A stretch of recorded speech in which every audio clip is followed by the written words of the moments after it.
11장 말씀입니다. 이사야서 제31장 6절부터 9절까지 말씀 보려고 합니다. 6절부터 9절까지 우리 찾으셨으면 우리 한 목소리로 합독하도록 합니다. 시작. 이스라엘 자손들아, 너희는 심히 거역하던 자에게로 돌아오라. 너희가 자기 손으로 만들어 범죄한 은우상, 금우상을 그날에는 각 사람이 던져버릴 것이며, 아수르는 칼에 엎드러질 것이나 사람의 칼로 말미암음이 아니겠고, 칼에 삼켜질 것이나 사람의 칼로 말미암음이 아닐 것이며, 그는 칼 앞에서 도망할 것이요 그의 장정들은 복역하는 자가 될 것이라. 그의 반석은 두려움으로 말미암아 물러가겠고 그의 고관들은 기치로 말미암아 놀라리라. 이는 여호와의 말씀이라. 여호와의 불은 시온에 있고 여호와의 풀무는 예루살렘에 있느니라. 아멘. 아멘. 오늘 말씀 가운데 특별히 6절 하반절 보면 너희는 심히 거역하던 자에게로 돌아오라 하는 말씀이 있습니다. 너희는 하나님의 백성이라고 그렇게 자부심을 가지고 있는 이스라엘 유다 백성들을 말합니다. 너희는 심히 거역하던 자에게 돌아오라. 오늘 이 돌아오라는 말씀을 제목으로 삼고 한번 묵상하면서 기도하기를 원합니다. 너희는 심히 거역하던 자에게로 돌아오라 그랬습니다. 이스라엘 백성들, 하나님의 백성 유다가 심히 거역했던 때가 있습니다. 그러나 지금은 돌아오라라고 말하고 있습니다.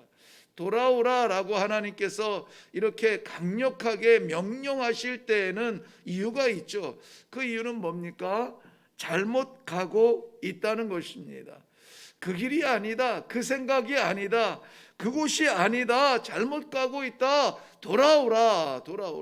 그의 백성들이 지금 어디로 가고 있습니까? 1절 말씀에 보면은 도움을 구하러 애굽으로 내려가는 자들은 화 있을진저 그랬습니다. 도움을 구하러 애굽으로 내려가는 자들이라고 합니다. 도움을 구하는데 애굽으로 달려가고 있습니다. 그런 자들이 누구일까요? 먼저는 우리 북이스라엘을 생각할 수가 있습니다. 북이스라엘은 722년에 남유다의 히스기야 왕이 왕된 지 6년에 무너졌죠. 그런데 그 무너졌던 그 상황에 왜 무너졌느냐? 아수르에 의해서 무너졌는데요. 무너진 이유가 이렇습니다. 아수르가 이 북이스라엘을 침략하고 무너뜨린 이유가 있어요. 뭐냐면 이 북이스라엘이 그동안 이 아수르에게 조공을 바쳤는데 아수르의 조공을 바치던 것을 멈추고 애굽과 결탁을 하여서 우리 아수르에게 더 이상 머리 조아리지 말자, 우리가 힘을 합해보자 라고 그들이 생각하였습니다. 그래서 아수르에 바치던 조공을 멈추고 애굽의 손을 잡아요. 거기에 괘씸하게 여긴 이 아수르 왕이 주전 725년에 사마리아 성을 에워싸는데 3년 동안 에워쌉니다. 전쟁할 것도 없습니다. 3년 동안을 에워싸니까 사마리아 성이 나가지도 못하고 들어오지도 못하고, 보통 이 그 당시의 고대 근동의 이 생활 건축 그 모습을 보면 성 안은 그저 주거 지역입니다. 성 밖에 농사를 지을 수 있고 성 밖에 가축을 키울 수 있고, 그런데 나가지 못하고 들어오지 못하니까 쌓아놓았던 음식이야 잠시 먹겠지만 3년을 그렇게 애워싸고 있으니까 견디지 못하고 주전 722년에 결국은 무너지게 됩니다. 자, 그런데 사람들은 참 이상해요. 그런 것을 바라보면서 우리는 그러지 말아야 되겠다 이런 생각이 들잖아요.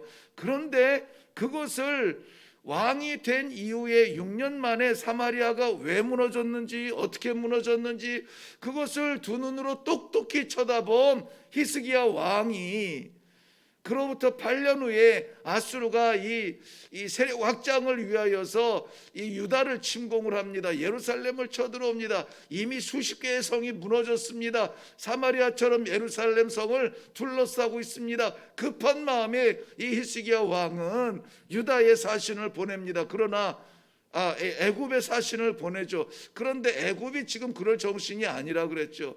이 같은 역사적인 동일한 사건을 계속 반복해서 이야기해요. 이 36장 이후에도 계속 또 나올 겁니다. 또 반복적으로 또 이스라엘이 애굽을 결탁하고 의지해서 힘을 합해서 우리가 살아보자, 그것을 괘씸하게 여긴 하나님께서 아수르를 몽둥이로 들어서 북이스라엘을 치신 것을 눈으로 보면서도 이 히스기야는 또다시 애굽으로 사신을 보냅니다.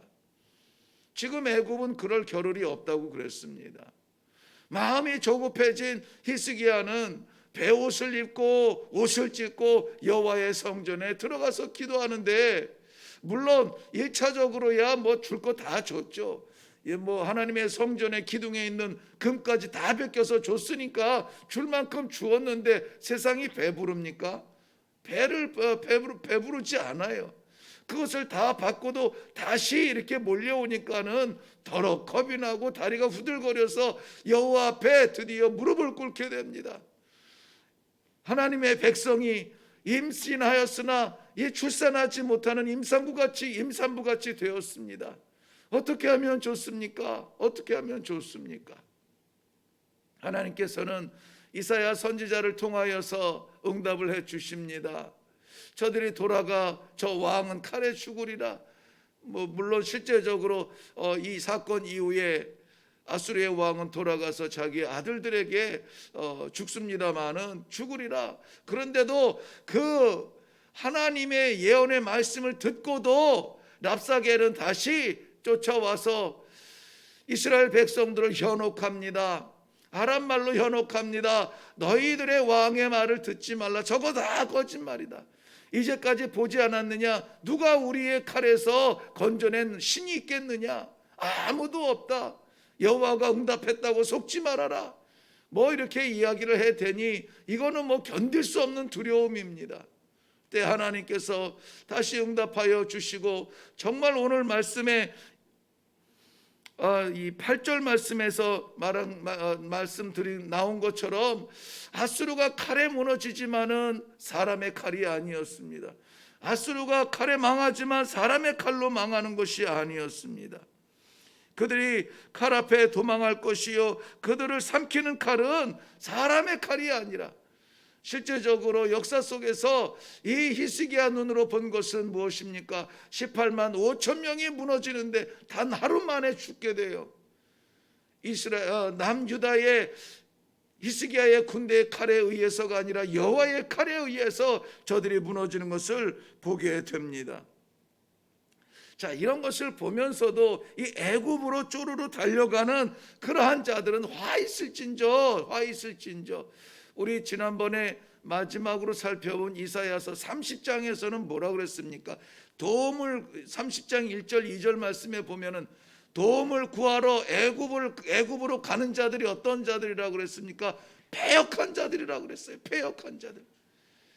자기의 자녀 내 백성이라고 말씀하는 그 이스라엘도, 애굽 유다도 도움을 구하러 애굽으로 달려가는 저들은 패역한 자들이라고 그랬습니다.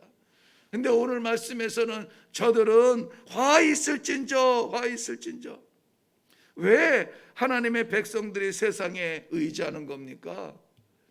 왜 사마리아가 아수르의 힘을 저항하기 위하여서, 벗어나기 위하여서 애굽으로 달려갑니까? 왜 남겨진 유다 예루살렘 하나님의 성읍의 사람들이 아수르의 공격을 받고 애굽으로 달려갑니까? 이유는 하나였어요.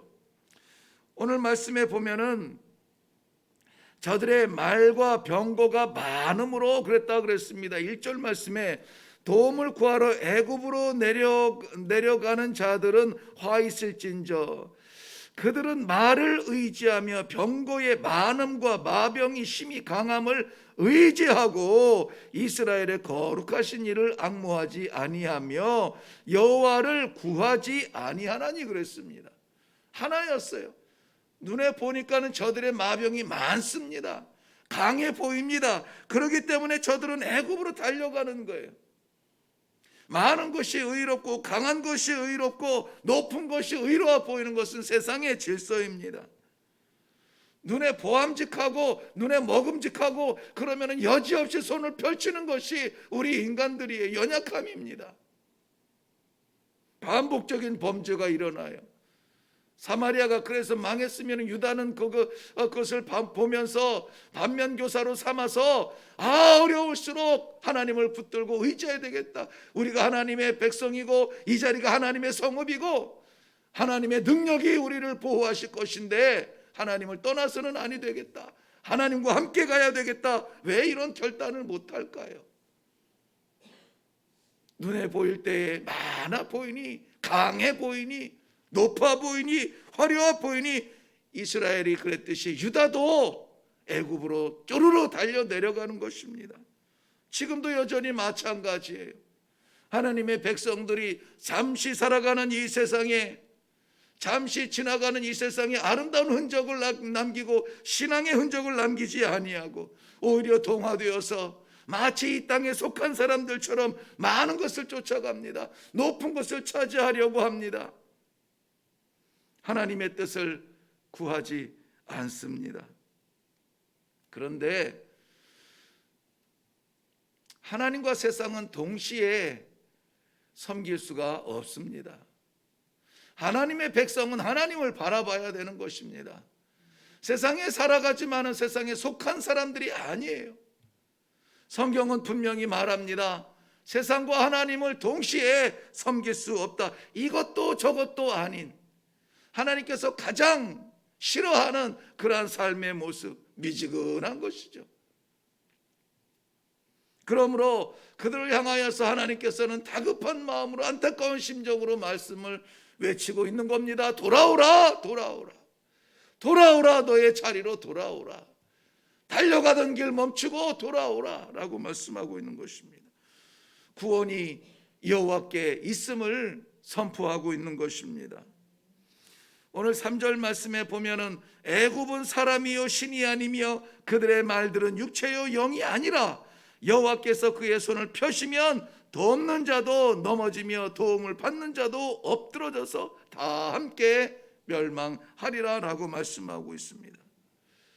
우리가 의지하면 될 것 같은 것, 우리가 잡으면 될 것 같은 것, 누릴 것 같은 것, 그것은 육체적인 것이라면 무너진다는 거예요. 육체적인 것이라면 멸망한다는 것입니다. 왜 그렇습니까? 해 아래 새로운 것이 없고 해 아래 있는 것들은 다 제한적인 것이에요. 해가 뜨면 눈을 뜨고 해가 지면 눈을 감듯이 제한적인 겁니다. 그러므로 영원하신 아버지를 의존하시기를 바랍니다. 우리 여호와 하나님께서는 사자가 먹이를 움켜잡으면 절대 놓지 않는 것처럼 하나님께서 그의 백성 유다를 잡으시면 아수르가 아니라 무엇이 와도 그것을 놓치지 않을 것입니다. 오늘 본문의 4절 말씀에 보면은 큰 사자나 젊은 사자가 자기 먹이를 움키고 으르렁거린다고 그랬습니다. 안 뺏깁니다. 안 뺏겨요. 자기 먹이를 되찾고자 목동들이 달려와서 꽹가리를 치고 사자를 쫓아내려고 해도 안 뺏겨요. 여기 큰 사자, 젊은 사자라고 했는데 이것은 강함이요 능력입니다. 그런데 그가 자기 먹이를 꽉 잡고 있는데 절대 안 뺏겨요. 우리 하나님은 그의 백성을 절대 안 놓치십니다. 여기 사자가 그의 먹이를 움켜잡았다고 표현합니다마는 다음 절에서는 새가 자기 새끼를 보호하듯이 살피는 것이 우리 하나님의 은혜의 날개입니다. 사랑하는 성도 여러분, 우리가 흔들릴 수는 있습니다. 바람이 불 수는 있습니다. 폭풍우가 불 수는 있습니다. 그런데 구원은 여호와께 있습니다. 구원은 여호와께 있습니다. 여호와께서 우리의 심령을 붙잡아 주실 줄로 믿습니다. 질병이 우리의 육체를 괴롭게 할지라도 넘어뜨리지 못합니다. 하나님께서 잡으시면 넘어지지 않습니다. 세상의 온갖 어려움들이 우리를 위협하고 둘러싸고 있을지라도 우리는 쓰러지지 않습니다. 여호와께서 붙잡아 주시면은 일어나고 살아나고 다시 아버지의 영광을 위하여서 찬송할 것입니다. 오늘 마지막 9절 말씀 보세요. 마지막 9절 하반절에 보면 여호와의 말씀이라 여호와의 불은 시온에 있고 여호와의 풀무는 예루살렘에 있느니라 그랬습니다. 여기에서 불이라고 하는 것은 여호와의 임재를 상징합니다. 여호와께서 임재하시는 자리에는 여호와께서 역사하십니다. 여호와께서 역사하시는 자리에는 죽음이 아니라 생명으로 일어나는 자리입니다. 여호와의 불은 시온에 있고 여호와의 풀무는 예루살렘에 있느니라. 사랑하는 성도 여러분, 오늘 우리를 둘러싸고 있는 이 두려움은 어쩌면은 예루살렘 성을 둘러싸고 있는 18만 5천 명의 아수르의 군대보다 더 두려운 그러한 어려움일 수도 있습니다. 그런데 그럴 때에 더욱 여호와를 의지하고 붙들고 여호와의 전에 나아가 기도하며 하나님의 이름을 부를 수 있기를 바랍니다. 아버지, 저의 형편이 이렇습니다. 아버지, 제가 이렇게 어렵습니다. 제가 이렇게 안타깝습니다. 아버지를 찾아야지. 세상줄 잡자고 여기저기 두리번거리면서 돌아다니지 아니하고 오직 기도의 자리에서 말씀 앞에서 하나님을 만나는 소중한 기회가 되기를 주님의 이름으로 축원합니다. 돌아오라. 오늘 주님의 말씀에 우리가 아버지 앞에 다시 가겠습니다. 아버지 앞에 다시 서겠습니다. 결단하는 이 아침이 되시기를 주님의 이름으로 축원합니다. 기도하겠습니다. 우리는 바로 가는 것 같은데, 우리는 최선의 길인 것 같은데 하나님의 눈에 잘못 가고 있었습니다. 애굽을 의지하면 살 것 같아서 갔는데 하나님의 눈에는 잘못 가고 있었습니다. 오늘 이 아침의 말씀을 통하여서 돌아오라. 너는 내 것이니 내게로 돌아오라. 우리를 다시 한번 불러주시는 아버지의 음성을 받게 하시니 감사합니다. 우리의 생각이 어디를 헤매고 있습니까? 우리의 마음이 어디로 달려가고 있습니까? 우리의 답답함이 누구를 찾고 있습니까? 세상과 하나님을 동시에 섬길 수 없다 말씀하셨사오니 나는 여호와의 것입니다. 아버지, 내 심령을 붙잡아 주시옵소서. 기도하는 이 아침 되고 응답받는 이 아침 되고 여호와의 불을 체험하는 이 아침이 되게 하여 주시옵소서. 우리의 답답한 심령들이 시원하게 해결받는 귀한 응답의 아침이 되도록 축복하여 주시옵소서. 감사드리옵고 예수님의 이름으로 기도하옵나이다. 아멘. 하나님의 말씀은 공허함이 없습니다. 오늘 이 아침에 우리도 생각지 못했던 말씀, 돌아오라. 하나님의 이 외마디 명령을 받았습니다. 우리가 무엇을 향하여서 달려가고 있었는지, 무엇을 준비하느라 바빴는지, 무엇 때문에 우리가 분주했는지, 우리가 가던 길이 인생의 길이라면 우리의 영원한 생명을 주신 아버지의 자리로 돌아올 수 있기를 바랍니다. 아버지, 언제든지 돌아오는 자식 외면치 아니하시고 두 팔 벌려 반가이 맞아주시며 오히려 우리를 위하여서 하늘잔치 베풀어 주시는 아버지의 사랑의 품에 다시 한번 안길 수 있는 이 아침이 되기를 바랍니다. 눈에 보기에 좋은 것, 세상이 말할 때 화려한 것, 세상이 말할 때 강력해 보이는 것, 그것이 우리의 종점이 아니라는 사실, 이 아침에 기도하며 다시 한번 내려놓고 주의 말씀 붙들고 아버지와 소통하며 이 하루를 아버지의 자녀처럼 살아가겠습니다. 주와 동행하는 하루가 되게 하여 주시옵소서. 우리 다 같이 기도하며 내려가기를 바랍니다. 우리 주님 한번 외치고 기도하겠습니다.